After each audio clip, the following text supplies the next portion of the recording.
Welcome to the MBVS show. Boom! I'm your host, Mark Hayford, coming at you like David Lee Roth in a Van Halen concert. Woo! Greatest day of your life, baby. We are here talking mental wellness with some of my best friends that are the best in the game, all under the umbrella of mental wellness. Ladies and gentlemen, all the way from the Big Apple. He's about to be a five-time author, 30 years in trauma and bereavement. Ladies and gentlemen, it's Dr. Norman Freed. Woo! Yes. We got our resident neuroscientist, psychology professor, best in the game, Dr. Haley Nelson. Under palm trees with a cool breeze. Ladies and gentlemen, what does she not do? Podcaster, voiceover, children's author, Barb Heller. Yeah. And all the way from the West Coast, she's got a tan. She's the woman with the plan. Ladies and gentlemen, she's giving TEDx talk. She's giving great voice. It is Tasia Valenza. Woo! I cheer for myself as well. What a group we have. We're awesome. Self-love. What's up, fam? How are we doing today? Let's go. We're feeling good. So happy to be with you all. Feeling good, feeling funky. Hey, guys, if you have a question about mental wellness, anything you have going on in your life, reach out to us. Send us something. We will do our best to get your question, issue, whatever you want to discuss on the air. This is a show not about you, but it's a show for you. And that's what we do. We come together every week, all five of us, discussing mental wellness. And with that, on my old school paper, I have our disclaimer. So here we go. Content heard here today is not intended to be a substitute for professional medical advice, diagnosis, or treatment. Always seek the advice of your physician or other qualified healthcare providers with any question you may have regarding a medical condition or potential illness. Easy for you to say. Never disregard professional medical advice or delay in seeking it because it's something you heard in this video. Okay, guys, we have questions that have been sent to us, and I think I just pulled a muscle, but it doesn't matter. So I say we get into this right now. And there's some relationship questions. So it's going to be interesting because we have the human aspect. Obviously, we have a psychological aspect. There is a trauma aspect. So are we ready to rip into this week of MBVS? Okay, here we go. First question. All right. And now we're using technology, not the old school paper. Okay. My boyfriend broke up with me in September. It's now March, and everyone says that I should be over him. But honestly, I'm not. And I get triggered when I think of him or when I see him in a crowd. How do I stop myself from getting triggered?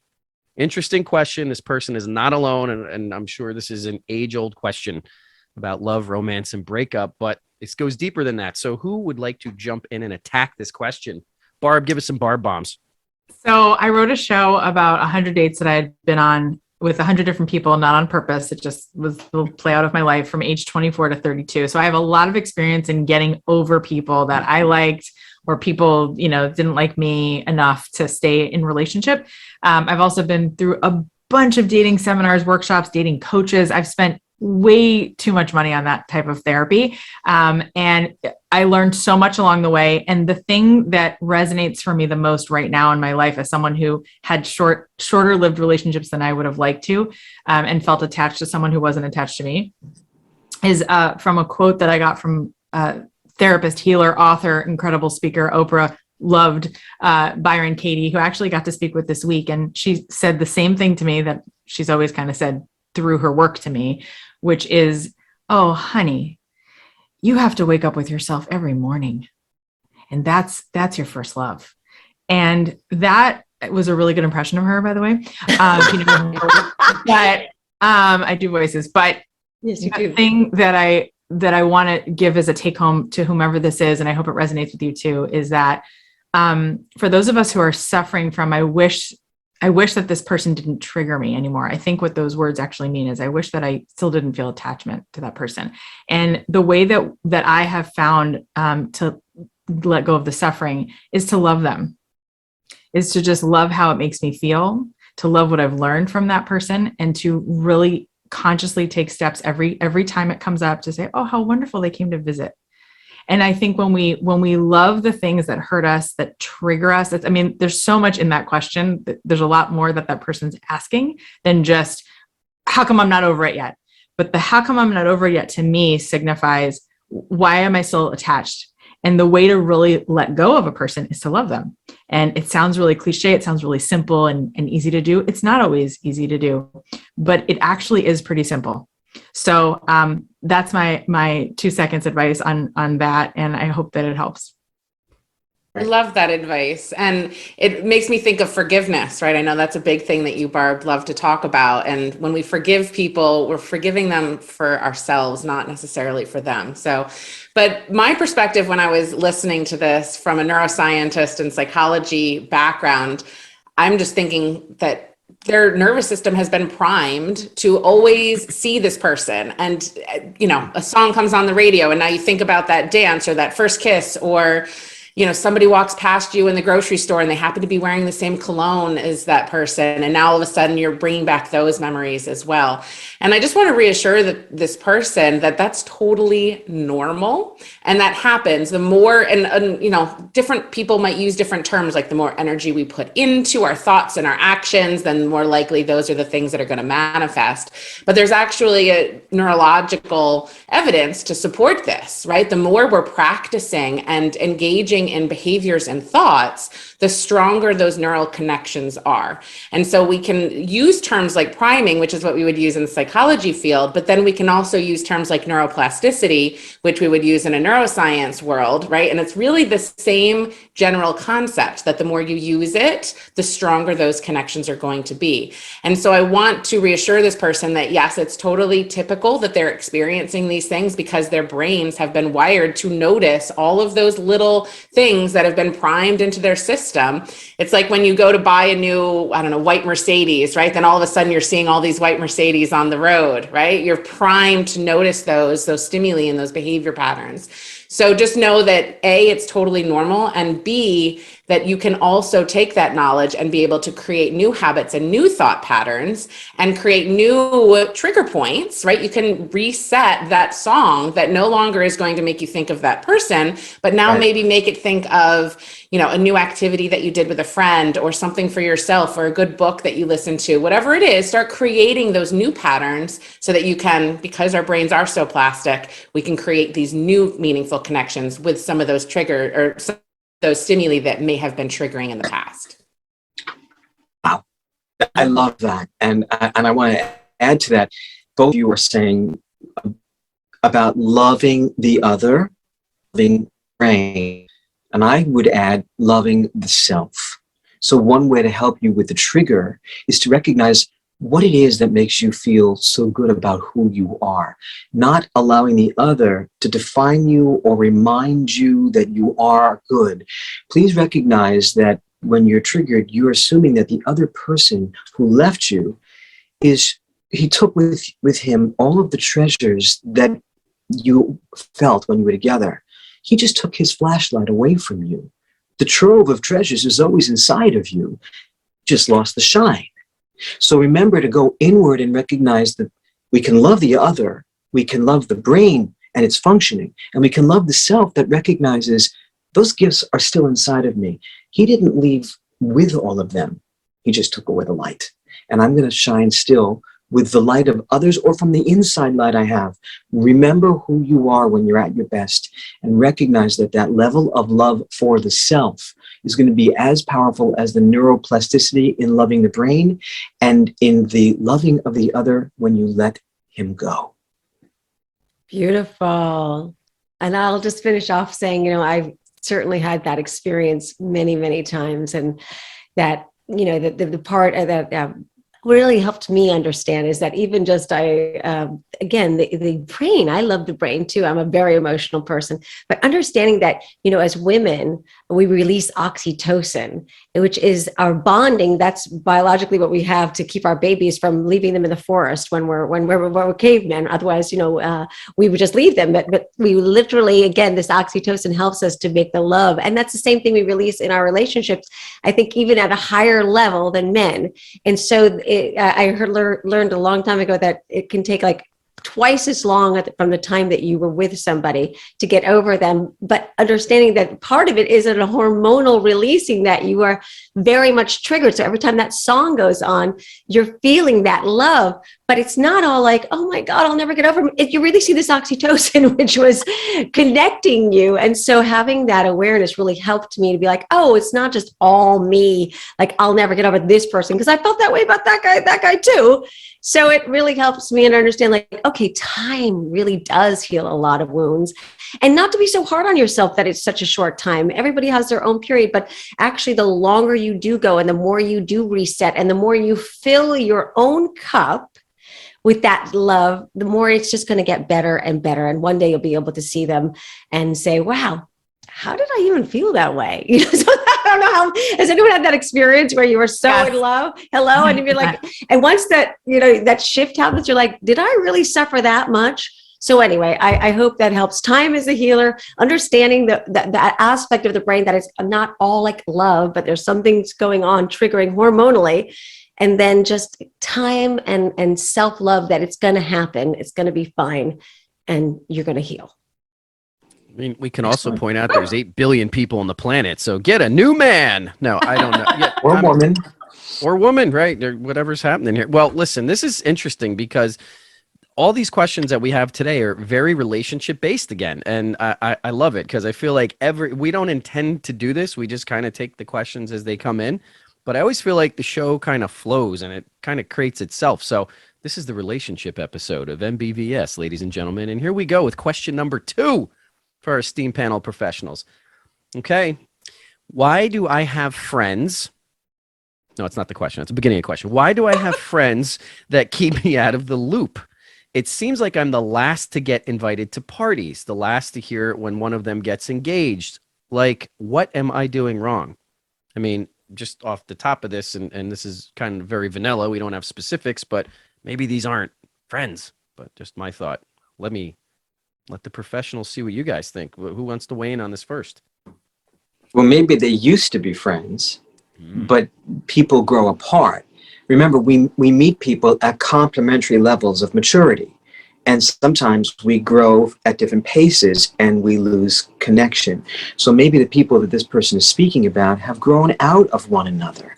It's also possible that it would be wise for each of us to take a look at ourselves. What is my contribution in what could be the demise of these relationships? If I'm not invited to parties or if I'm the last one to find out, could I be in some way affecting this behavior in others? We call this an observing ego, which is when you step outside and watch what others might see of you. It's very important to have that particular vantage point, because then you can actually, either with the feedback coming from others or the feedback you can give yourself by observing yourself in relationships, we can make necessary changes to get along better. So either, as Mark says, we may have been friends, but we may have outgrown one another at this point, or I might need some information from you. It reminds me of you, Tasia. I may need to hear someone's good voice giving me information about how I could be more a part of this group, so to speak. I love that. And another thing that I was thinking as Mark, you were reading that, part of me is like, well, is this just her perception of what's actually happening? Is that actually reality? But at the end of the day, our brains can't distinguish between reality or imagined. I like to call it a perceived, they're perceiving that they're being left out. And that's all the brain really cares about is what's the information that we're putting in there. And if we look at Maslow's hierarchy, this need to belong is a need. It's an actual need that we as humans have evolved and still have. We are a social species. And so this feeling of belonging and having that loving relationship and friendships and romantic partners, whatever it is, that connectedness with other humans can be very painful if you're not feeling like you belong somewhere or that you are not wanted, if you are rejected. And the way that the brain distinguishes, well, I shouldn't say the way it doesn't distinguish between emotional pain and physical pain. So if you can imagine, having, a physical ailment, like you broke a bone, how much pain that would feel, our nervous system is going to evaluate the same way of being broken up by a loved one or not feeling like we're being included in events and parties. That's an emotional pain.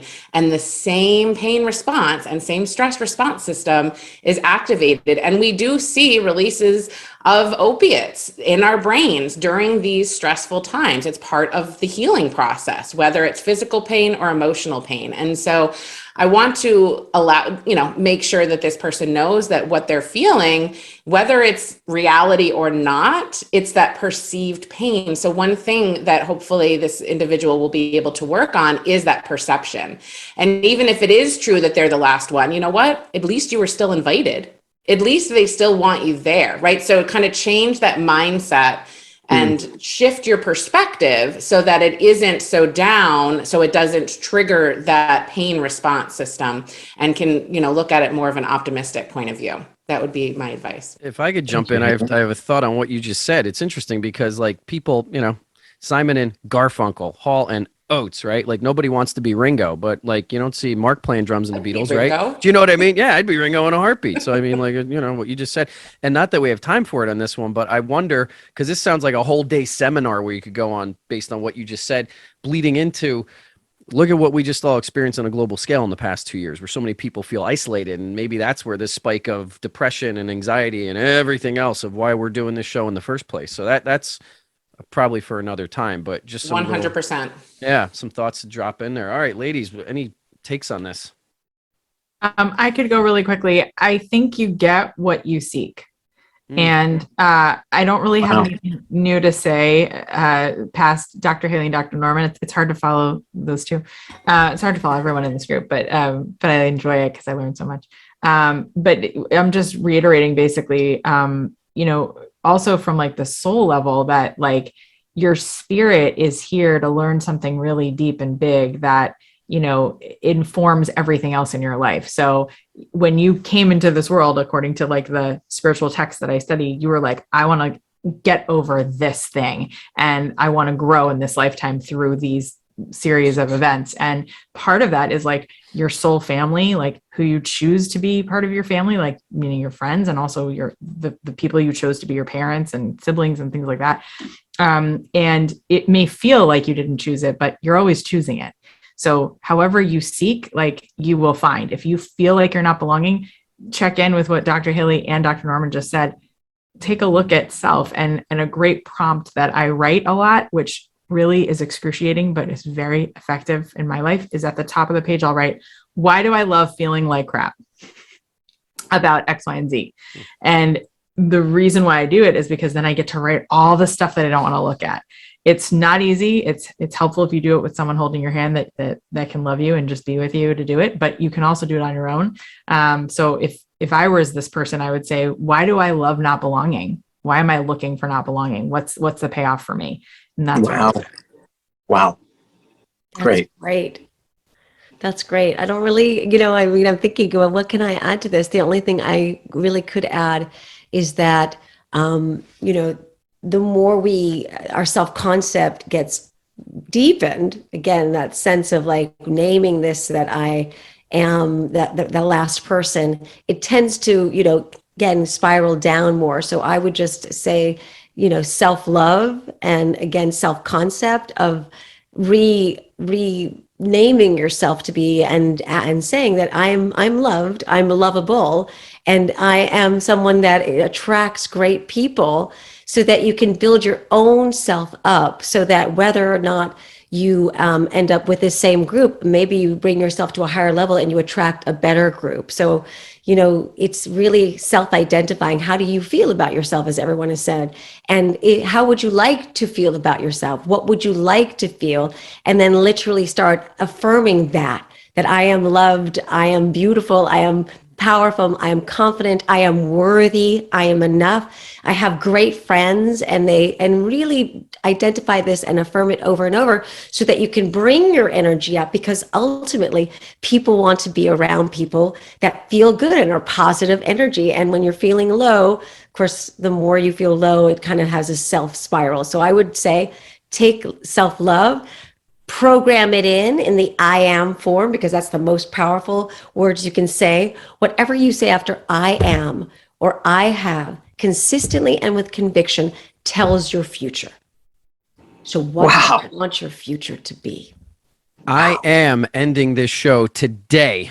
But before that happens, I just got to say, you all knocked it out of the park. We knocked it out of the park. I mean, it was unbelievable. Like, there is so much perspective from so many different angles that come in. I feel like we got a little something for everybody. Hopefully You a know- little smattering of different perspectives from the brilliant doctors. Magnificent. It's to wonderful to learn. The You know? humans that are learning, and we're always growing. I mean, I learned every time I'm in this show, I'm like, oh my God, what a great perspective. And I feel very blessed to just learn from all of you. I do It's as well. incredible. Like, why do you have to have salt or pepper? Both. Do both, right? If they don't have the ketchup, you ask for the Grey Poupon. You know what I'm saying? So, all right. Don't forget the garlic. And the garlic. Well, listen, for Dr. Norman, for Dr. Haley, for Barb dropping bombs, and for T Money, Tasia out Ooh. there in the West Coast. Listen, we are out of here for this week. Thank you so much once again for your questions. If you have a question, if you have an issue, if you want something addressed, please reach out to us. We would love to get your question, issue, thoughts on the air. So, from the MBVS crew, my name's Mark, and until next time, stay encouraged, be well, take care of each other. We'll see you next week. Bye, everyone. Bye.